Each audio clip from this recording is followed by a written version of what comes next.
अस्सलामु अलैकुम वरहमतुल्लाहि वबरकातुहू। इन्नल हम्दुलिल्लाह नहमदुहु व नस्तईनुहु व नस्तगफिरुहु व नऊज़ु बिल्लाहि मिन शुरूरि अनफुसिना व मिन सय्यिआति अमालिना मन यहदिहिल्लाहु फला मुदिल्ल लहु व मन युद्लिल फला हादिय लहु व अशहदु अन ला इलाहा इल्लल्लाहु वहदहु ला शरीका लहु व अशहदु अन्न मुहम्मदन अब्दुहु व रसूलुहु सल्लल्लाहु तआला अलैहि व अला आलिहि व सहबिहि व सल्लम तस्लीमन कसीरा। अम्मा बाद, फसलुन फ़ी हदीही सल्लल्लाहु अलैहि वसल्लम फ़िस्सलाह फ़िज़्ज़का काना हदीहु सल्लल्लाहु अलैहि वसल्लम अकमल हदीन फ़ी वक़्तिहा व क़द्रिहा व निसाबिहा व मन तजिबु अलैहि व मसरिफ़िहा व राआ फ़ीहा मसलहत अरबाबिल अमवालि व मसलहतल मसाकिन व जअलहा अल्लाहु सुब्हानहु व तआला तुहरतन लिल मालि व लिसाहिबिही व क़य्यदा नेमत बिहा अलल अग़निया फमा ज़ालत नेमत बिल माल अम्मन अद्दा ज़कातहु बल यहफ़ज़ुहु अलैहि व युनम्मिह। सम्मानित दीनी भातृमंडলী, আল্লাহ রাব্বুল আলামিনের প্রশংসা এবং প্রিয় নবী সাল্লাল্লাহু আলাইহি সাল্লামের উপর সালাত ও সালামের পর আজ শনিবার 9 শাওয়াল 1444 হিজরি মোতাবেক 29 এপ্রিল 2023 আমাদের ধারাবাহিক আলোচনা সংক্ষিপ্ত জাদুল মাদ কিতাব থেকে। বিষয়বস্তু এতদিন চলছিল সালাত সম্পর্কে, নামাজ সম্পর্কে রাসূলুল্লাহ সাল্লাল্লাহু আলাইহি ওয়াসাল্লামের আদর্শ, কিন্তু আজকে থেকে আমরা শুরু করব ইনশাআল্লাহ তাআলা যাকাত সম্পর্কে রাসূলুল্লাহ সাল্লাল্লাহু আলাইহি ওয়াসাল্লামের আদর্শ। পর্ব নম্বর 35 ধারাবাহিক আলোচনা শুরু থেকে হয়ে আসছে। প্রথম তাহারাত পবিত্রতা, তারপরে সালাত আর তারপরে যাকাত। 35 নম্বর আজকে পর্ব। আর প্রথম পর্ব হচ্ছে জাকাতের যে ধারাবাহিক আলোচনা আসবে কয়েকটি হবে। তার প্রথম হচ্ছে যাকাত সম্পর্কে রাসূলুল্লাহ সাল্লাল্লাহু আলাইহি ওয়াসাল্লামের আদর্শ। আজকের সংক্ষিপ্ত আলোচনায় যে বিষয়গুলি এসেছে তার মূল বিষয় হচ্ছে যাকাতের ক্ষেত্রে দুই পক্ষের কল্যাণ এবং উপকার খেয়াল রাখা হয়েছে। যাকাতে দুটো পক্ষ আছে, দাতা আর গ্রহীতা। দাতা হচ্ছে সচ্ছল লোকেরা, আর গ্রহীতা হচ্ছে গরিব মিসকিন যারা অভাবী। জি হ্যাঁ, তো দুই পক্ষের কল্যাণকে সামনে রেখে আল্লাহ রাব্বুল আলামিন যাকাত ফরজ করেছেন।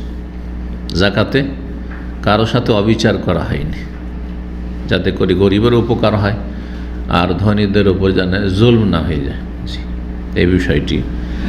আর তারপরে যাকাত কোন কোন ধরনের ধন সম্পদে ফরজ আর কতটা পরিমাণ ফরজ, আর এই ক্ষেত্রে ইসলামের সৌন্দর্য, এই বিষয়গুলি আজকে আসবে ইনশাআল্লাহ।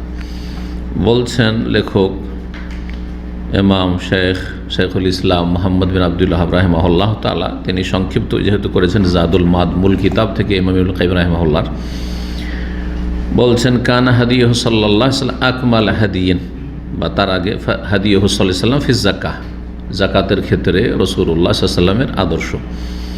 রাসূলুল্লাহ সাল্লাল্লাহু আলাইহি ওয়াসাল্লাম আদর্শ হচ্ছে যাকাতের ক্ষেত্রে সবচাইতে পরিপূর্ণ আদর্শ, যাতে কোনো রকমের ত্রুটি অসম্পূর্ণতা নেই। সময়ের ক্ষেত্রে যেই সময়গুলোতে ফরজ করা হয়েছে এই ক্ষেত্রেও বিষয়টি অত্যন্ত পরিপূর্ণ, যাতে কোনো রকমের ত্রুটি নেই, ত্রুটিমুক্ত। পরিমাণের ক্ষেত্রে কতটা পরিমাণ, কোন কোন ধন, সবগুলি ধনে একই রকম কিন্তু ফরজ না, ভিন্নতা আছে। এইরকমই তার নিসাব সম্পর্কে, নিসাব মানে সর্বনিম্ন এতটা পরিমাণ যেটা একজন মানুষের কাছে চলে আসলে তখন তারপর যাকাত ফরজ হবে। সবার উপরে যাকাত ফরজ হবে না, যার কাছে পয়সা আছে তার উপরে যাকাত ফরজ নেই, বরং যার কাছে সর্বনিম্ন একটা পরিমাণ আছে ফরজ হওয়ার জন্য, যাকে শরীয়তের ভাষা কি বলা হয়, নিসাব। এটা মনে রাখতে হবে, নিসাবের ক্ষেত্রে। আর কতটা পরিমাণ, যেমন টাকা পয়সার ক্ষেত্রে, স্বর্ণ চাঁদির ক্ষেত্রে 2.5%, তাই না? এটা হচ্ছে পরিমাণ। এছাড়াও অন্যান্য যে সব জাকাতের বস্তুগুলি রয়েছে, যেগুলিতে জাকাত রয়েছে, সেগুলির পরিমাণের ক্ষেত্রেও, আর নেশাবের ক্ষেত্রে, সময়ের ক্ষেত্রে, যেমন বছরে একবার জাকাত কোন ক্ষেত্রে? স্বর্ণ চাঁদি টাকা পয়সার ক্ষেত্রে, ব্যবসায়ী সামগ্রীর ক্ষেত্রে, হ্যাঁ, তারপরে গরু ছাগল উটের ক্ষেত্রে। কিন্তু যদি খাদ্যদ্রব্য হয়, ফসল, ফল হয়, খেজুর হয়, কিশমিশ হয়, তাহলে বছরে একবার না। কেন এই পার্থক্য করা হলো? এ তো হেকমত তত্ত্ব রহস্য রয়েছে, এবং এই ক্ষেত্রেও রাসূলুল্লাহ আদর্শ, মানে রাসূলুল্লাহ নিয়ে আসা আল্লাহর বিধান হচ্ছে সবচাইতে উত্তম বিধান এবং পূর্ণাঙ্গ বিধান। কেন এই পার্থক্যগুলি রয়েছে? অবশ্যই সবগুলিতে রহস্য রয়েছে। তো বলছেন যে নবী সাল্লাল্লাহু আলাইহি ওয়াসাল্লাম আদর্শ হচ্ছে সবচেয়ে পরিপূর্ণ আদর্শ জাকাতের সময়কালের ক্ষেত্রে, পরিমাণের ক্ষেত্রে, নেশাবের ক্ষেত্রে, এবং কার ওপর ফরজ, এই ক্ষেত্রে। সবার উপর জাকাত ফরজ নাই, জাকাত দেওয়ার মতো যোগ্যতা, সর্বনিম্ন যোগ্যতা থাকলে ফরজ। এবং মাসরেফ, খাতের ক্ষেত্রে, খাত বলা হয় যে যে ক্ষেত্রগুলিতে খরচ করব। সবাই জাকাত খেতে পারবে না, আপনি জাকাত নিতে পারবো না। অনেক সময় জাকাত আমার উপর আপনার ফরজ নাই, কারণ যা আসছে খেয়ে দিয়ে শেষ হয়ে যাচ্ছে, কিন্তু অভাবও নেই, তো জাকাত দিতেও পারছি না আর খেতেও পারছি না। আছে না নেই? এমন বহু মানুষ আছেন আপনাদের মধ্যে, বা আছে মুসলিম সমাজে, যারা জাকাত দিতেও পারে না, মানে এমন কিছু নেই যে জাকাত তার উপর ফরজ হয়েছে, আর জাকাত খেতেও পারবে না। তাহলে মুসলিম সমাজকে এভাবে যদি চিন্তা করে দেখেন, তো তিন ভাগে বিভক্ত করা যায়। এক দল যারা জাকাত খেতে পারবে, আর এক দল যাদেরকে জাকাত দিতে হবে, জাকাত ফরজ। আর এক দল আছে জাকাত খেতেও পারবে না, আবার দিতেও হবে না, কারণ তাদের কাছে দেওয়ার মতো নেই, চলার মতো আছে, সুতরাং জাকাত খেতেও পারবেন না। মাসে ১,৫০০ রিয়াল বেতন পাচ্ছেন, গোটা মাসের সমস্ত খরচ চলে যাচ্ছে, কোনো অভাব নেই আপনার, না ঋণ আছে আপনার, না আপনার চিকিৎসার ক্ষেত্রে গিয়ে আপনি পারছেন না চালাতে, প্রয়োজনে চিকিৎসাও চালিয়ে নিচ্ছেন হয়তো, কিন্তু বছর শেষে গিয়ে দেখছেন যে একটা পয়সা তেমন বাঁচে না, আর বাঁচলেও সেটা নেশায় পৌঁছে না। ঠিক আছে, তাহলে আপনার জাকাতও ফরজ না। আবার যে কারো কাছ থেকে জাকাত খাবেন, তাও খেতে পারবেন না। যেমন কিছু লোকেরা আবার আছে, হ্যাঁ, জাকাত খাচ্ছে কিসের জন্য? তাকাসসুরান, মানে ধন সম্পদ বৃদ্ধি করার জন্য। চলার মতো একটা বাড়ি আছে না, একটা সুন্দর একটা পাকা বাড়ি হতে হবে, বাড়ি ধরেছি, বাড়ি শুরু করেছি, জাকাত খাচ্ছেন, হারাম। আপনি পাকা বাড়ি করার জন্য জাকাত কেন? টিনের বাড়িতে থাকে না লোক, সিংহভাগ লোক টিনের বাড়িতে থাকছে, অত মাটির বাড়িতে থাকছে, দেয়াল বাড়িতে, আপনার টালির বাড়িতে থাকছে সারা জীবন। অধিকাংশ মানুষ আপনারা তাই থেকে এসছেন, বোঝা গেছে? আপনার 3টা রুম প্রয়োজন, 3টা রুম আপনার আছে, এটাই যথেষ্ট। বলছেন আমি একটা 5টা 10টা রুম মিলে একবার চারিদিক ঘিরে একটা বাড়ি করবো, সেই জন্য জাকাত খাবো, জায়েজ? হারাম, জাকাত খাবো। এটা হচ্ছে তাকাসসুরান, ধন সম্পদ বৃদ্ধি করার জন্য, বেশি সচ্ছল হওয়ার জন্য না। সচ্ছল হওয়ার জন্য জাকাত নাই। যদি আপনার চলে যায় সব কিছু, তাহলে জাকাত খেতে পারবেন, না চলে জাকাত খেতে পারবেন। তাহলে মুসলিম সমাজকে 3 ভাগে এই দিক থেকে ভাগ করা যেতে পারে। তো জাকাতের খাত বা ভাগ বন্টনের ক্ষেত্র, এই ক্ষেত্রেও নবী সাল্লাল্লাহু আদর্শ হচ্ছে পূর্ণাঙ্গ আদর্শ। সূরায়ে তওবার আয়াত নম্বর 60 আল্লাহ রাব্বুল স্বয়ং ভাগ করে দিয়েছেন যে জাকাত কে কে পাবে। 8 শ্রেণীর কোনো এক শ্রেণীর অন্তর্ভুক্ত হইতে হবে, 8-এর বাইরে যদি হন তো জাকাত পাবেন না। শুধু মসজিদ নির্মাণের জন্য জাকাত দিতে পারবেন না, মাদ্রাসার বিল্ডিং নির্মাণের জন্য জাকাত দিতে পারবেন না, কিন্তু মাদ্রাসার গরিব ছেলেদেরকে খাওয়ানোর জন্য জাকাত দিতে পারেন। মাদ্রাসার সব ছেলেকে খাওয়াবেন, মাদ্রাসায় পড়লেই জাকাত খাবে না, হারাম। সচ্ছল ছেলেরা পড়ছে, সচ্ছল বাপ মা, তাদের কাছ থেকে বোর্ডিং ফিস নেন, না হয় ফ্রি খাওয়ান, কিন্তু জাকাত খাওয়াবেন সে জায়েজ নাই।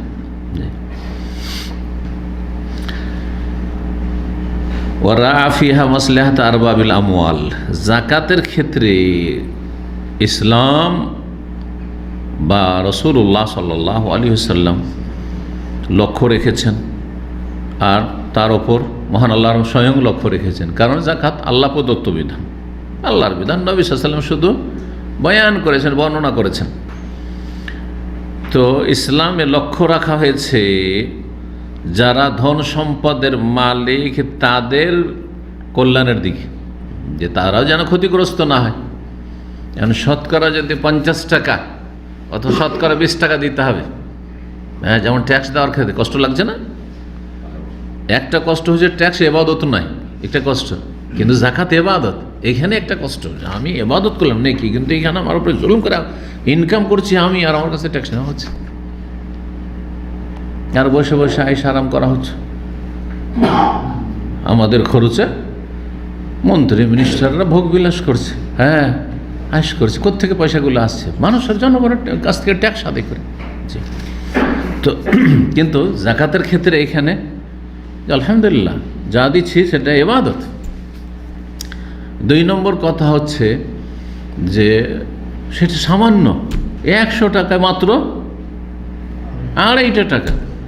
সেটা যদি 20 টাকা হয়ে যেত, আল্লাহ যদি করে দেন না 100তে 20 টাকা দিতে হবে, তাহলে আপনার কাছে যদি 2-4-5 হাজার রিয়াল থাকে তাহলেও তো হয়তো ভাবছেন যে সহজ, তারপরও কঠিন, অনেকের জন্য কঠিন, সবার অন্তর একরকম না।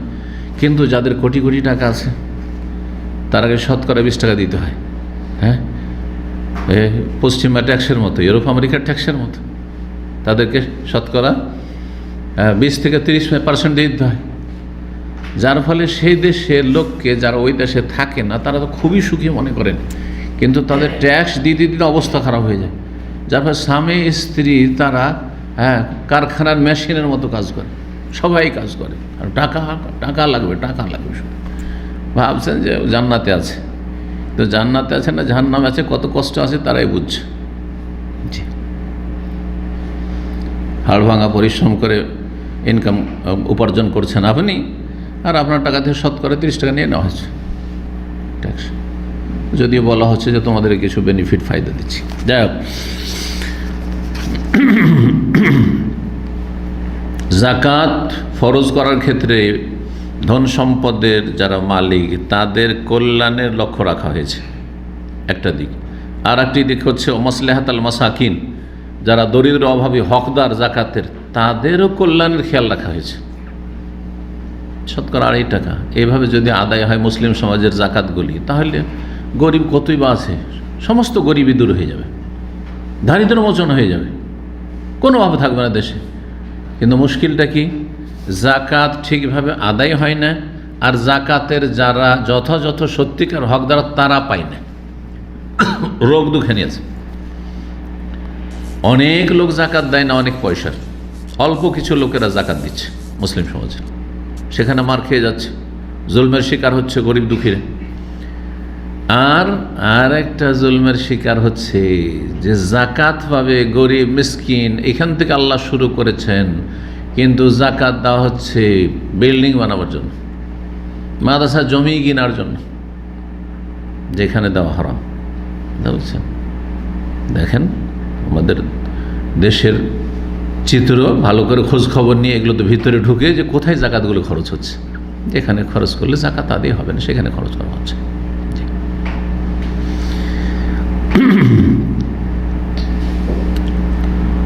দুই দিকে লক্ষ্য রাখা হয়েছে জাকাতের ক্ষেত্রে। ওয়াজালাহ আল্লাহ সুবহানাহু ওয়া তাআলা তুহরাতাল লিল মালি ওয়া লিসাহিবিহি, এই জাকাতকে মহান আল্লাহ তাআলা কেন ফরজ করেছেন? এক ধন সম্পদকে পাক পবিত্র করার জন্য, হারাম থেকে, খাবায়েস নোংরা বস্তু থেকে। কারণ যখনই জাকাত আদায় করা হবে না তখনই সেটা হবে যেমন কুকুরের গোস্ত খাওয়া, বিড়ালের গোস্ত খাওয়া, শিরগালের গোস্ত খাওয়া, হিংস্র পশুর গোস্ত খাওয়া, শুকুরের গোস্ত খাওয়া, ওইরকম মদ খাওয়ার মতো হারাম রুজি আপনার। কারণ গরিবের হক আর আপনার হক দুটো একসাথে মিলিয়ে খাচ্ছেন আপনি। 100 টাকায় 2.5 টাকা আপনার ছিল না, সেটা গরিব মিসকিনদের হক ছিল, যেটা আল্লাহর মাল, আল্লাহর ধন। আল্লাহর ধন সবটাই আল্লাহর ধন, তার মধ্য থেকে 97.5 আপনাকে খেতে বলা হয়েছে, আর বলছে 2.5 টাকা তুমি খেতে পারবে না, তাহলে তোমার ধন সম্পদ পাক থাকবে, না পাক হয়ে গেল, হারাম হয়ে গেল। তো জাকাতের মাধ্যমে জাকাতের উপকারিতা কি? যে ধন সম্পদ পাক পবিত্র হয়, হারাম থেকে, হারাম মুক্ত হয়। ওয়ালে সাহেব, এবং যিনি পয়সাওয়ালা সম্পদের মালিক তিনিও পাক পবিত্র হন জাকাতের মাধ্যমে। তার ঈমান পাক পবিত্র হয়, তার আমল পাক পবিত্র হয়, তার অন্তর পাক পবিত্র হয়, কলব হৃদয়। কি থেকে? কৃপণতা থেকে। দেখেন, যাদের জীবনে দান করা অভ্যাস নেই তাদেরকে দান করতে চরম কষ্ট লাগে, বাস্তব সত্য কথা। কিন্তু যাদের দান করা অভ্যাস আছে, দান করলেই শান্তি পায়। দান করে যে তাদের মনটা কত বড় হয়, সাদকা করে যে কত খুশি হয়, জাকাত দিয়ে যে কত খুশি লাগে, মানসিক শান্তি, অন্তরের শান্তি, মনটা বড় হয়। আজ আমি কিছু করতে পারলাম আল্লাহর জন্য, আল্লাহর দিনের জন্য, গরিব মিসকিন জন্য, মুসলিম ভাই বোনদের জন্য, ইসলামের খাতে আমি কিছু ব্যয় করতে পারলাম। কৃপণতা দূর হয়। এই জন্য নবী সাল্লাল্লাহু আলাইহি ওয়াসাল্লাম একটি হাদিসে রয়েছে, কৃপণদের উদাহরণ দিতে গিয়ে বলেছেন যে কৃপণরা হচ্ছে কিসের মতো? কাল জুব্বাতি দাইয়িকাতি, টাইট জুব্বার মতো। যারা ঢিলা জুব্বা, এটাকে আরামসে আমি কিন্তু ঢোকাচ্ছি। আমার এই কুয়েতি জুব্বা এত ঢিলা, মাশাআল্লাহ, আরামসে। এর চাইতে ঢিলা শুধু সুডানি জুব্বা। কিন্তু টাইট জুব্বা যদি হয়, ঢুকে দিয়ে মাথা তো ঢুকিয়ে দিলেন, কিন্তু এইদিকে ঢোকেন না, আর ঢোকলে ওইদিকে এইদিক করতে পারছেন। হ্যাঁ, টাইট হয়ে ধরছে, মনে হচ্ছে চেপে ধরে আছে কেউ দুই দিক থেকে, ঠিক না? ওই রকম হয়। যখনই দান করতে যায় তখন মনে হচ্ছে তার গলাটাকে টিপে ধরে নিয়েছে, আর হাতকে চেপে ধরে নিয়েছে। খবরদার, তুই দিয়ে দিবি 100 টাকায় দিয়ে দিবি 2.5 টাকা, মানে তো কমে গেল। এক যুগে আমাদের গ্রাম অঞ্চলে গরিব যাদের কাছে কিছু পয়সা হয়েছে, একটু টাকা হইলে ওটাকে গোটা করে নিত। গোটা করা বুঝেন? ধরেন 90-95 হয়েছে, ওইটাকে 100 জুটিয়ে আর খরচ করবে না, থাক ওইটা জামাত। 400 থেকে 500 টাকা হয়েছে, রেখে দে, আর জীবনেও 500 টাকা খরচ করবে, এত মায়া টাকার উপর। এটা খরচ হবে কখন? ও মরে যাওয়ার পরই কেউ খরচ করবে, মানে ও আর ভোগ করবে না ওইটা। জি, এরা হচ্ছে কৃপণ। পয়সা আল্লাহ দিয়েছেন, আল্লাহ সন্তুষ্টির জন্য খরচ করতে হবে। এই জন্য আল্লাহ সন্তুষ্টির খরচ হচ্ছে প্রথম ফরজ জাকাত দেওয়া, আর 2 নম্বর হচ্ছে খরচ পরিবার পরিজন, স্ত্রী ছেলে মেয়ে অপচয় করে নাই, আর কৃপণতার সাথে নাই। আর তারপরে যদি দুর্বল বাপমা থাকে, সচ্ছল নয়, তাদের এত পয়সা নেই যে তার নিজেরাই চলবে, এরকম নয়, বার্ধক্যে চলে গেছে ইত্যাদি, ছোট ভাই বোনের রয়েছে, তালাকপ্রাপ্তা বোন রয়েছে, এটা অধীনে যে কেউ থাক না কেন। এছাড়াও সমাজে গরিব দুঃখী রয়েছে, সবাই মিলে খাবো। আল্লাহ আমাকে দিয়েছে, আমার হাতে দিয়েছেন, সবাই মিলে খাবো। আমি একাই কেন খাবো? আমার ছেলে মেয়ে শুধু একাই কেন খাবো? এই জন্য মালুল্লাহ, কোরআনে আল্লাহ বলেছেন, ওয়া আতুহু মিন মালিল্লাহিল্লাযী আতাকুম, সূরা নূরে রয়েছে। তা ধন সম্পদ আমাদের না, মালুল্লাহ, স্পষ্ট কোরআনের ভাষা। তোমরা দাও যাদের প্রয়োজন তাদেরকেই, মিন মালিল্লাহ, আল্লাহর মাল ধন থেকে, আল্লাহর ধন সম্পদ থেকে, আল্লাযী আতাকুম, যা তোমাদেরকে আল্লাহ দিয়েছেন। আল্লাহ দিয়েছেন, আজকে আমাকে দিয়েছেন, কালকে আরেকজনকে দিতে পারেন আল্লাহ রাব্বুল আলামিন। আমি দেব না গরিবকে, এমন ভালো মানুষকে হয়তো দেবেন, তার দ্বারা কিছু কাজ হবে। তো মানুষ যখন জাকাত আদায় করে ফরজ, তখন তার ধন সম্পদ পাক হয়, আর যেই ব্যক্তি জাকাত দেয় তার অন্তর পাক পবিত্র হয়, তার ঈমান আমলও গুনাহমুক্ত থাকে। ওয়াকাইয়াদান নেমাতা বিহাল আগনিয়া, আর ধনীদেরকে যে আল্লাহ এই ধন সম্পদের নিয়ামত দিয়েছেন, সেটাকে তাদের কাছে আল্লাহ রাব্বুল আলামিন কী করে রাখেন? ধরে রাখেন, যে থাক, তোর কাছে টাকা পয়সা থাক। কারণ তোর কাছে থাকলে তুই জাকাত দিচ্ছি ঠিকভাবে, তোর গ্রামের গরিবগুলোর সমস্যার সমাধান হচ্ছে, দেশের জনকল্যাণমূলক কাজ হচ্ছে, ইসলামের খেদমত হচ্ছে। কিন্তু ও চোর ডাকাত লম্পটকে, ওই কৃপণকে দেব ধন, এর থেকে কোনো রকমের আর্থিক সমস্যার সমাধান হবে না মুসলিম সমাজের। তার নিজের পার্থিব স্বার্থ মিটবে শুধু, আর সে পাপের কাজে খরচ করবে, আর না হয় পয়সা কুক্ষিগত করে রেখে দেবে। তো নিয়ামত সচ্ছল ব্যক্তিদের কাছে আল্লাহ রাখেন কুক্ষিগত করে। আল্লাহর নিয়ামত যেটাকে বলা হয় লাস্টিং করে, স্থায়ী হয়।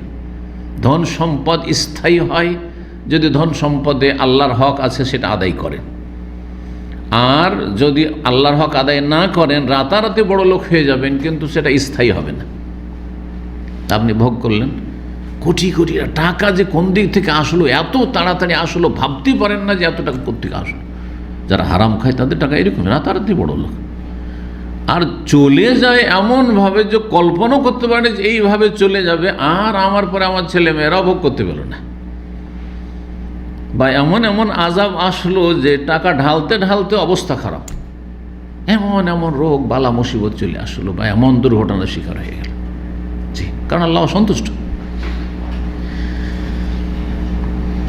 তো ধনীদের কাছে আল্লাহ রাব্বুল এই নিয়ামতকে টিকিয়ে রাখেন, স্থায়ী রাখেন যদি যাকাত দেয় তাহলে। তাই বলছেন লেখক, ফামা জালাতিন নিয়ামাতু বিল মালে আম্মান আদ্দা যাকাতাহু, যেই ব্যক্তি যাকাত ঠিকভাবে আদায় করে তার ধন সম্পদের আল্লাহ প্রদত্ত নিয়ামত কখনো তার কাছ থেকে সরে যায় না, নিঃশেষ হয়ে যায় না। আপনি নিয়মিত যাকাত দিয়ে যান, এই ধন টিকে থাকবে, এই সম্পদ আল্লাহ রাখবেন আপনার কাছে। বলে ইয়াহফাজুহু, বরং আল্লাহ এই ধন সম্পদের হেফাজত করেন, যেই ধন সম্পদ থেকে যাকাত দেওয়া হয়। ওয়ায়ুনাম্মিহি, শুধু হেফাজত করেন না যে ওই 97.5 থাকলো 100 টাকার মধ্যে যদি আড়াই দিয়ে দিলেন, বরং সেটাকে আরও বৃদ্ধি করেন, আল্লাহ বৃদ্ধি করেন। এই জন্য কোরআনে কারিমে রয়েছে আল্লাহ বলছেন ইয়ামহাকুল্লাহু রিবা, সুদের সম্পদকে আল্লাহ নিশ্চিহ্ন করে দেন। সুদখোরদের টাকা পয়সা বেশি দিন টিকে না, আর তাদের বড় বড় বালা মুসিবত আসে, মানসিক শারীরিক। হয়তো টাকা পয়সা আছে কিন্তু টাকা পয়সা ভোগ করতে পারে না, শরীর চলে না, কিছু খেতে পারে না, নিজেই খেতে পায় না, না খেতে থাকতে হয়, কন্ট্রোল আর কন্ট্রোল শুধু। এমন বালা মুসিবত, পারিবারিক, শারীরিক, মানসিক, কোনো শান্তি নেই, টাকা পয়সা থেকেও শান্তি নেই। হারাম যারা খায় তাদের ইয়ামহাকুল্লাহু রিবা, সুদকে আল্লাহ নিশ্চিহ্ন করে দেন। ওয়ায়ুরবিস সাদাকাত, এবং সাদাকা, আর কোরআনের ভাষা সাদাকা মানে জাকাত সাদাকা দুটোই শামিল। বিশেষ করে জাকাতকে সাদাকা বলা হয়েছে কোরআনে অনেকগুলি আয়াতে। ইন্নামা সাদাকাতুল ফুকারা, যেখানে জাকাতের ভাগ বন্টন করা হয়েছে সাদাকাই বলেছে। খোঁজমিন আমওয়ালিহিম, হে নবী তুমি তাদের কাছ থেকে জাকাত আদায় করো, খোঁজমিন জাকাত নাও, গ্রহণ করো, সাদাকা আল্লাহ বলেছে। ওয়ুরবিস সাদাকাত, জাকাতকে আল্লাহ বহু গুণে বর্ধিত করেন। জাকাত যত দেবেন তার চেয়ে বেশি বাড়বে, তার চেয়ে বেশি বাড়বে। পরীক্ষিত এবং সহিহ হাদিস রয়েছে, মা নাকাসা মালুন মিন সাদাকা, দান করলে, সাদাকা করলে, জাকাত দিলে পয়সা কমে না, পয়সা কমে না, কিন্তু ইয়াকিন থাকতে হবে। যেমন আমার আপনার ইয়াকিন আছে যে কবরে যেতে হবে, কারো সন্দেহ আছে যে সবাই যাবে কবর, আমি যাব না, আছে নাই, যেতেই হবে, মরতেই হবে। যেমন ইয়াকিন আছে যে জান্নাত জাহান্নাম আছে, পরকাল আছে, হিসাব নিকাশ আছে, ঠিক তেমনই আপনার ইয়াকিন থাকতে হবে যে আমি জাকাত দিলে আমার টাকা পয়সা কমবে না। এই ঈমান নিয়ে জাকাত দিতে হবে।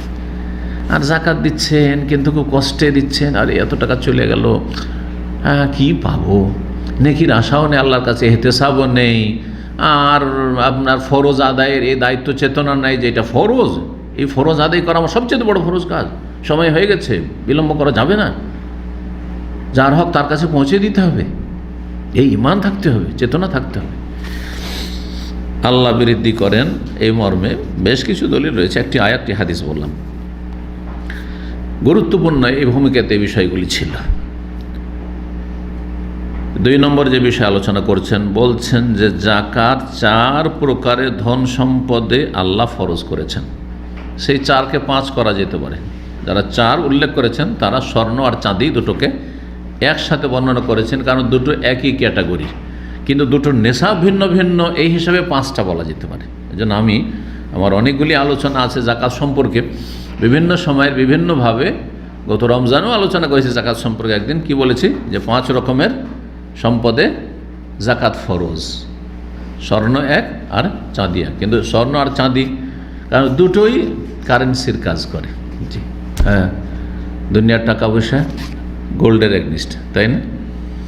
তারপরে নবী সাল্লাল্লাহু আলাইহি ওয়াসাল্লামের আমলে সীমিত আকারে হলো দিনার, স্বর্ণ মুদ্রাও ছিল, আর নবী সাল্লাল্লাহু আলাইহি ওয়াসাল্লামের জামানায় সবচাইতে বেশি যে মুদ্রার প্রচলন ছিল সেটা ছিল দিরহাম, রৌপ্য মুদ্রা ছিল। এই জন্য যেটা দিয়ে মানুষ কেনা বেচা করে, কেনা বেচা সাধারণত এই টাকা দিয়ে, স্বর্ণ চাঁদি দিয়েই করে। যে কোনো মাল সামান কিনতে হলে, জমি জায়গা কিনতে হইলেও, আপনার আর কিছু কিনতে হইলেও, খাদ্যদ্রব্য কিনতে হইলেও কী দিয়ে কিনতে হয়? টাকা পয়সা দিয়ে। যেটা পরে কাগজের নোটের বয়স 200-250 বছর, হ্যাঁ 200-250 বছর, 200-250 বছর, তার বেশি নয় কিন্তু। জি, এই জন্য আমরা দাদা আমল থেকে আমরা শুনে আসি যে ইংরেজ আমলে আমার দাদার দাদা, আমি নিজেও জানি, আমি যে 7 পুরুষ পর্যন্ত আলহামদুলিল্লাহ মনে রেখেছি আমার বংশের পরম্পরা। আরবদের মতো চেষ্টা করেছি। তার আগে আমার পূর্বের দাদারা যদি আমার মতো একটু পড়াশোনা হইতেন তাহলে তারা একটু সজাগ থাকতেন, কারণ এটি আমাদের খুব ত্রুটি অনারবদের, আজমিদের, যে আমরা বংশ পরম্পরা মনে রাখি না। দাদার পরে দাদার বাপের নয় বলতে পারবেন না আপনাদের অধিকাংশ লোক, কিন্তু আমি দাদার দাদার দাদা পর্যন্ত বলতে পারি। তারপর আল্লাহ তাআলা আলাম, এতটা আমার দাদা থেকে মুখস্থ করে নিয়েছি। দাদা দুনিয়া থেকে চলে গেছে, দাদারা চলে গেছে, আমার ছেলেদের সবকে মুখস্থ করিয়ে দিয়েছি। হ্যাঁ, আর ওদেরকে বলে দিছি যে এই বংশ পরম্পরা যাতে মনে থাকে। এটি একটি সুন্নাত নবী সাল্লাল্লাহু আলাইহি ওয়াসাল্লামের, এবং আরবদের এটি ভালো একটি অভ্যাস। তিরমিজিতে একটি হাদিস আছে, তাআল্লামু মিন আনসাবিকুম, তোমাদের বংশ পরম্পরা তোমরা শিখে রাখো। তাআল্লামু, তালিম, হ্যাঁ, বংশ পরম্পরা কি করো? শিখে রাখো, জেনে রাখো। লাভ কি? মা তাসিলুনা বিহি আরহামাকুম, যার মাধ্যমে আত্মীয়তার সুসম্পর্ক তোমরা বহাল রাখবে। উদাহরণস্বরূপ, আপনারা যদি 10 পুরুষ পর্যন্ত বা 7 পুরুষ পর্যন্ত মনে রাখতেন, তাহলে হয়তো কি যে 5 পুরুষ 6 পুরুষ আগে আপনার যে দাদারা ছিল, সেই দাদারা 3-4 ভাই 5 ভাই 5 জায়গায় চলে, একজন চিটাগাং চলে গেছে, সেখানে বসবাস করে, আর একজন রাজশাহীতে আছে, আর একজন কোথাও আপনার বরিশালে আছে, আর একজন ধরেন আছে আপনার নীলফামারীতে আছে। এইভাবে গোটা বাংলাদেশ ছড়িয়ে ছিটিয়ে আছে, আর সবাই মাশাআল্লাহ দাম্মামে কাজকর্ম করতে এসছেন। আর তারপর পরিচয় হয়েছে, ভাই আপনার বংশ পরম্পরা? বলছে আমি তো সৌদিদের মতো, আরবদের মতো, আমি তো তামিমি বংশের, আছে না নেই? বলছে আমিও তো তামিমের ভাই। তাই নাকি? হ্যাঁ, তুমি? বলছে যে আমিও তামিমি, ওই দিক থেকে একজন বলছে, বলছে আমিও তামিমি। তাহলে তো আমরা একই বংশের, একজন বাড়ি এক জায়গায়, আরেকজন বাড়ি আরেকজন। কথা ঠিক কিনা? আছে না নেই দামামে এরকম? জাহারানি একটি গ্রাম কিন্তু আলবাহায়, আমি ঘুরে এসেছি। ওইরকম গামেদ একটি গ্রাম, একটি এলাকা গামেদি, যে সেই এলাকার জোহানি, এম্বোর কাছে, এম্বো আর বদরের মাঝামাঝি আল এইস ছোট্ট গ্রাম একটি, সেখানকার জোহানি। দেখেন, জোহানি শুনলে ও আমার বংশের লোক, হাজামি জামাতে না, কিন্তু আমাদের লোক। আসেন আসেন আসেন, ডেকে নিয়ে খাওয়াবে কি খাওয়াবে না? কাজকাম নেই হয়তো, এখন অনেকের কাজকর্ম নেই, অনেকের খাওয়ার ব্যবস্থা নেই। রমজান মাস অনেক ভাইদের দেখেছি সাহারির ব্যবস্থা নেই, ইফতারের ব্যবস্থা নেই বাসাতে, কিন্তু কেউ কারো খোঁজ খবর নেয় না, কারণ চেনে না যে এটা কি, সেটা তার সাথে খাতিরও নেই। বাস দিনী ভাই এতটুকু। আর দিনী ভাইয়ের বন্ধন অনেকটা দুর্বল হয়ে পড়েছে। তার সাথে যদি দিনী ভাইয়ের সম্পর্কের সাথে যদি সংযোজন অ্যাড হইতো, কিসের সম্পর্ক? রক্তের সম্পর্ক, যে আমার বংশের রে, এটাও জহনি রে, এটাও গামেদির, এটা আমারই বংশের, তাহলে বাড়িতে উঠিয়ে নিয়ে যেতেন না, বাসায় উঠিয়ে নিয়ে যেতেন আর খাওয়াইতেন। আপনি মা তাসিলুনা বিহি আরহামাকুম, তোমরা সিলাতুল আরহাম করতে পারবে। কারণ অপর পুরুষের হয়েছে পর হয়ে গেছে নাকি আপনার বংশের লোক, ঠিক না? জি হ্যাঁ। কিন্তু এই বিষয়টি আমরা কিন্তু অনারবরা হারিয়ে ফেলেছি, আরবরা হারায়নি। আরবরা সবাই চেনে জি, যে কে কার বংশ। যাই হোক, ফিরে আসি, কি বলছিলাম? ধন সম্পদ 4 বা 5 রকমের, যেগুলিতে কি ফরজ? জাকাত ফরজ। কত রকমের ধন সম্পদ আছে, কত রকমের নেয়ামত আছে, কিন্তু সেগুলিতে জাকাত ফরজ নয়। লোহাতে জাকাত ফরজ, পিতলে জাকাত ফরজ, তামাতে জাকাত ফরজ, হ্যাঁ, অ্যালুমিনিয়াম স্টিলে জাকাত ফরজ। হ্যাঁ, এগুলো কেউ ব্যবসা করে তখন ব্যবসায়ী সামগ্রীতে ফরজ, কিন্তু এমনি এগুলোতে যেমন স্বর্ণ এতটুকু থাকলে 7.5 ভরি থাকলে ফরজ, তাই চাঁদি এতটা থাকলে ফরজ, ওই রকমই ফরজ না। এইরকম খাদ্যদ্রব্য কত রকমের খাবার আছে না নেই? সব কিছু যাকাত ফরজ। হ্যাঁ, যা কিছু ওজন করছেন তাতে যাকাত ফরজ, বা যা কিছু খাচ্ছেন তাতে যাকাত ফরজ। আমে যাকাত ফরজ, লিচুতে ফরজ, হ্যাঁ লাগবে, পেয়ারাতে ফরজ। তাহলে এতগুলি ফলমূল খাচ্ছেন মাত্র কিসে? খেজুর আর কিশমিশ, ঠিক কিনা? তো বলছেন সুম্মা ইন্নাহু জাআলা ফি আরবাতি আসনাফি মিনাল মাল, আল্লাহ রাব্বুল আলামিন ধন সম্পদের 4 রকমের ধন সম্পদে শুধু যাকাত ফরজ করেছেন। ওয়া হুয়া আকসারুল আমওয়ালি দাওরান বা দাওরানান, দুই রকম করে রিওয়ায়াত রয়েছে এখানে, কোন কোন নুসখা দাওরানান রয়েছে। এই শুধু 4-5 রকম সম্পদে শুধু যাকাত কেন ফরজ করা হলো? কারণ এই ধন সম্পদগুলি সবচাইতে বেশি আদান প্রদান হয়, লেনদেন হয়। এই ধন সম্পদগুলির আদান প্রদান সবচেয়ে বেশি হয় বাইনাল খালকে, হ্যাঁ, মানুষ সমাজে, মখলুকের মাঝে, মানে মানুষ মখলুক, এখানে শ্রেষ্ঠ মখলুক, মানুষের মাঝে লেনদেন এই ধন সম্পদগুলির বেশি হয়। ওয়াহাজাতুহুম ইলাইহি যারুরিয়াতুন, আর মানুষের প্রয়োজন এগুলির বেশি, মানুষের এগুলির প্রয়োজন বেশি।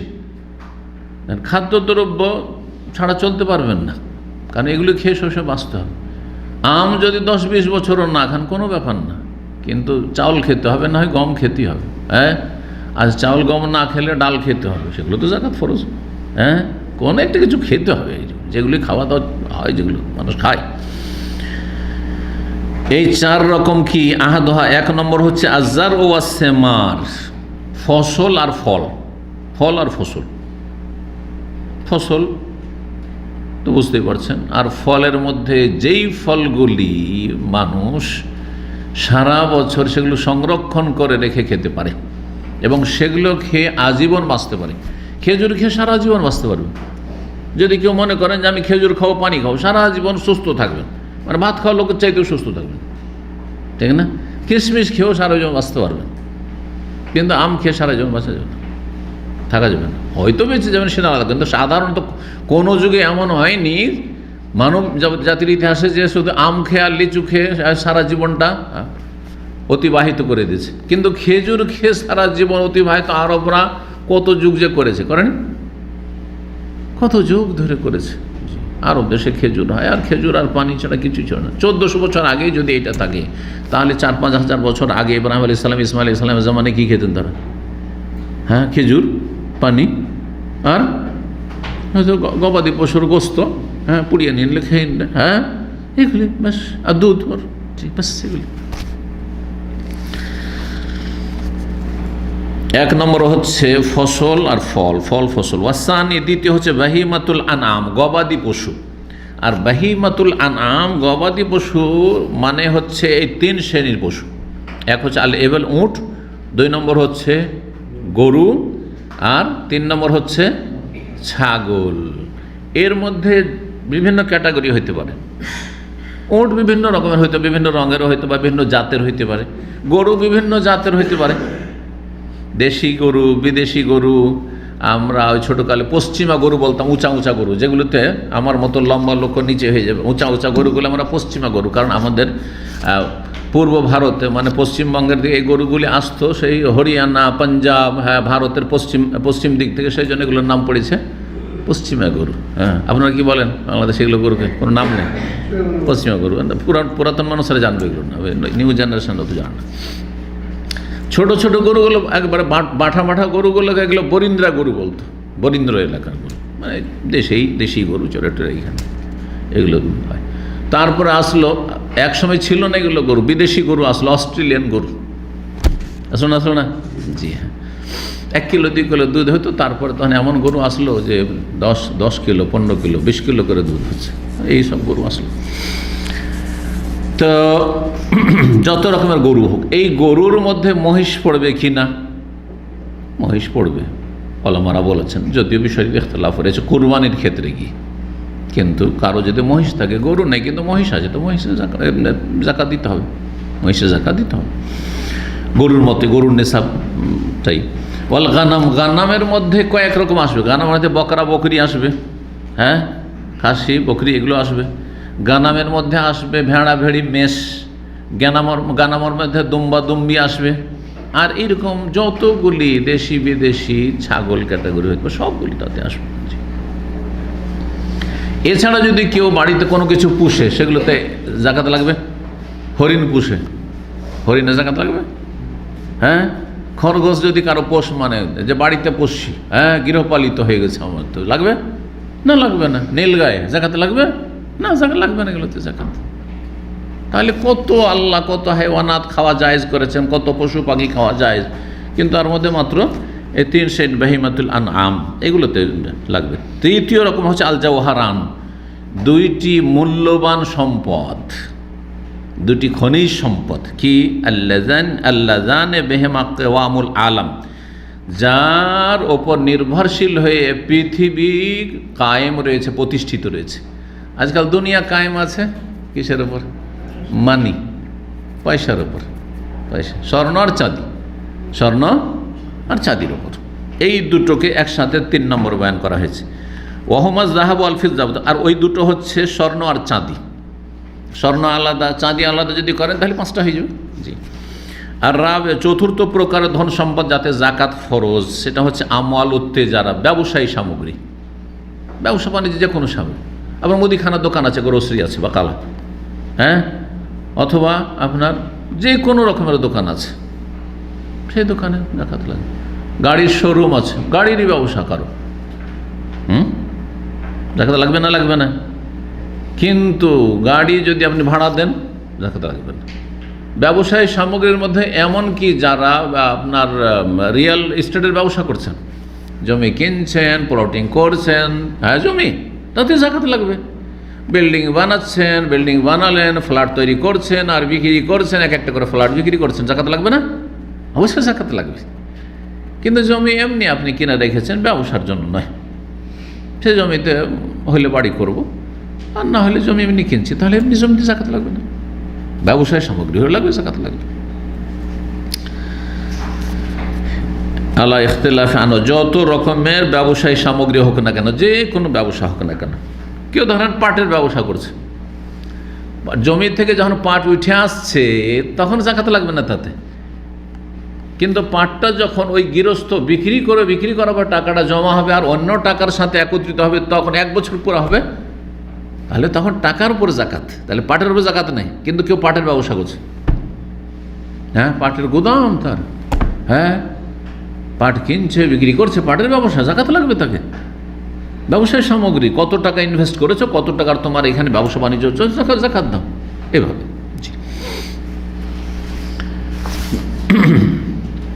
তারপরে বলছেন সুম্মা ইন্নাহু আওজাবা ফি কুল্লি আম, তারপর আল্লাহ রাব্বুল আলামিন প্রতি বছরে ফরজ করেছেন, প্রতি বছরে ফরজ করেছেন। কিসের কি কোন কোন সম্পদগুলির জাকাত প্রতি বছর ফরজ? ব্যবসায়ী সামগ্রীতে, আপনার দোকান আছে, প্রতি বছর ইনভেন্টরি করবেন কত টাকার মাল সামান আছে আর জাকাত দেবেন। তারপরে স্বর্ণ চাঁদি প্রতি বছর জাকাত, এই রকমের টাকা পয়সা যে দেশেরই টাকা থাক না কেন আপনার কাছে প্রতি বছর জাকাত দেবেন। আর গবাদি পশু এগুলোতে প্রতি বছর জাকাত দেবেন। কিন্তু খাদ্যদ্রব্য, ফসল আর ফল এগুলোতে প্রতি বছর না। ফসল হইলে 1 বছরে বন্যাতে ডুবে মারাই গেল, ফসলই হলো না, কিছু জাকাত নেই। আবার আমাদের এলাকায় কিছু কিছু জমি, এত সুন্দর জমি, বছরে 3 ফসল হতো, আমরা 3 ফসলের জমি বলতাম। নিচু এলাকায় যারা বাস করে ওরা জানবে না এগুলো, ওরা তো একটা ফসল পায়, সারা বছর ডুবে থাকে, একটা ফসল কোনরকম করে খায়।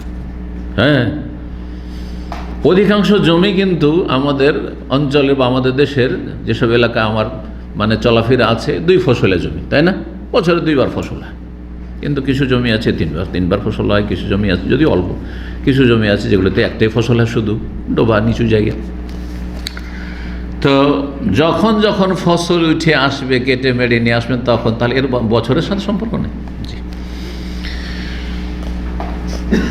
ওয়াজাল হাওলা সেমারে ওয়াজারে ইনদা কামালেহিমা ওয়াস্তিওয়াহিমা, বলছেন যে প্রতি বছরে জাকাত ফরজ করেছেন অধিকাংশ সম্পদে, কিন্তু ফলের ক্ষেত্রে আর ফসলের ক্ষেত্রে 1 বছরকে নির্ধারণ করেছেন, যখন না 1 বছর বলছেন হাওলা সেমারে, হাওল মানে 1 বছর না, ওয়াজাল হাওলা সেমারে ওয়াজার এ, ফল এবং ফসলের ক্ষেত্রে ফরজ করেছেন জাকাত ইনদা কামাল এহমা ওয়াস্তেওয়া, যখন সেটা পূর্ণতা লাভ করবে, অর্থাৎ যখন পেকে গেল, ধান পেকে গেছে, গম পেকে গেছে, এখন কাটা হইলো, যতক্ষণ না কাটছেন ততক্ষণ হাতে আসেনি, নষ্ট হয়ে যেতে পারে। কাটলেন, কাটার পরে মেরে নিয়েছেন, মেরে নিয়ে মশাল্লা এখন রেডি, এখন আপনি যেখানে উঠানে কেটে মেরে রেডি করেছেন সেখানে জাকাত দেন, আর তারপরে তখন বাকিটা উঠান, যার নাম অসুর। আমাদের সমাজে ওকে কী বলা হয়? অসুর বলা হয়। পুরনো যুগ থেকে নাম চলে আসছে, কিন্তু অসুর নাম অত সূক্ষ্ম নাম নয়। অসুর কিছু কিছু খাদ্যদ্রব্যে অসুর, আর কিছু সম্পদে বা কিছু খাদ্যদ্রব্যে নিসফুল অসুর, অসুরের অর্ধেক। অসুর মানে 10 মণে 1 মণ, 10 ভাগের 1 ভাগ, আর নিসফুল অসুর মানে 20 ভাগের 1 ভাগ। অসুরের অর্ধেক মানে 20 ভাগের 1 ভাগ। ওয়াহাযা আ'দালু মা ইয়াকুন, এই যে আল্লাহ রাব্বুল আলামিনের বিধান যে অধিকাংশ সম্পদগুলির জাকাত বছরে 1 বার, আর খাদ্যদ্রব্য আর ফসলে যখন কেটে মেরে নিয়ে আসবেন, খেজুর পেড়ে নিয়ে আসলেন, যখন আপনি খেজুর গাছ থেকে আঙ্গুর পেড়ে নিয়ে আসেন, তারপরে শুকাইলো, শুকার পরে যখন কিশমিশ হলো তখনই দিয়ে দিতেন। ইজ অজু বহাকুল্লা শাহরিন, এতে আল্লাহ রাব্বুল আলামিনের কি রয়েছে? ইনসাফ প্রতিষ্ঠিত হয়েছে, সুবিচার প্রতিষ্ঠিত হয়েছে। কারণ ফসলের ক্ষেত্রে ফসল উঠে আসছে বছরে 2 বার 3 বার, আর বছরে 1 বার যদি ফরজ করা হইতো তো এখানে গরিবরা ক্ষতিগ্রস্ত হইতো। ধনীদের বাড়িতে আপনারা দেখেছেন কি না, আমি ছোটোকালে দেখেছি, আমার মামার বাড়ি থেকেছি, এলাকাটা খুব গৃহস্থ এলাকা, মহাজন এলাকা, এত জমি জায়গা, 200-250 বিঘা এক মালিক মানুষের জমি। সেই যুগে গম হইতো 500 মণ 600 মণ করে একজন মহাজনের গম হইতো। এখন 500 মণ গম ধনীর বাড়িতে উঠছে, আর যদি সেটা বছরে 1 বার ফরজ করতেন আল্লাহর, তাহলে গমের দিকে তাকাইতে থাকতো গ্রামের গরিবগুলো বা এলাকার গরিব, একটা গম খেতে পেত না, ঠিক কি না? কিন্তু না, গম উঠে এসছে, 10 মণে 1 মণ দাও বা 20 মণে 1 মণ, শেষ হয়েছে 20 মণে 1 মণ দাও, সাথে সাথে গরিবরা পেয়ে গেল। কিন্তু তাজা তাজা গম যেমন ধনী খেতে পাচ্ছে, ফসল উঠে এসছে, তেমনই সাথে সাথে গরিবরাও খেতে পাচ্ছে। বলছেন ইজ অজু বাহাকুল্লা শাহরিন, আল্লাহ যদি জাকাত ফরজ করে দেন প্রতি মাসে, মান্থলি ফরজ করতেন, আউকুল্লা জুমাতিন, সাপ্তাহিক ফরজ করতেন, অথবা দৈনিক ফরজ করতেন, মুশকিল হইতো না? হইতো না?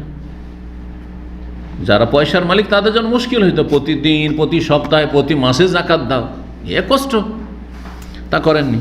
মিম্মা ইয়াদুররু বিআরবাবিল আমওয়াল, যাতে পয়সাওয়ালারা ক্ষতিগ্রস্ত হইতো। ও অজু বহাফিল ওমরে মাররা, আর জীবনে 1 বার যদি ফরজ হইতো, যেমন হজ জীবনে 1 বার ফরজ, ওমরা জীবনে 1 বার ফরজ ওয়াজিব, ঠিক না? যদি ইখতিলাফ রয়েছে, কিন্তু ওইভাবে যদি জাকাত আল্লাহ বলতেন যে ধন সম্পদ যা আছে জীবনে 1 বার দিয়ে নাও, আর দিতে হবে না, তাহলে গরিবগুলো তো সারা জীবন না খেয়ে মরে যেত। 1 বার দিয়ে নিচ্ছে, আর জাকাত টাকাত নাই, হয়তো না? হয়তো না?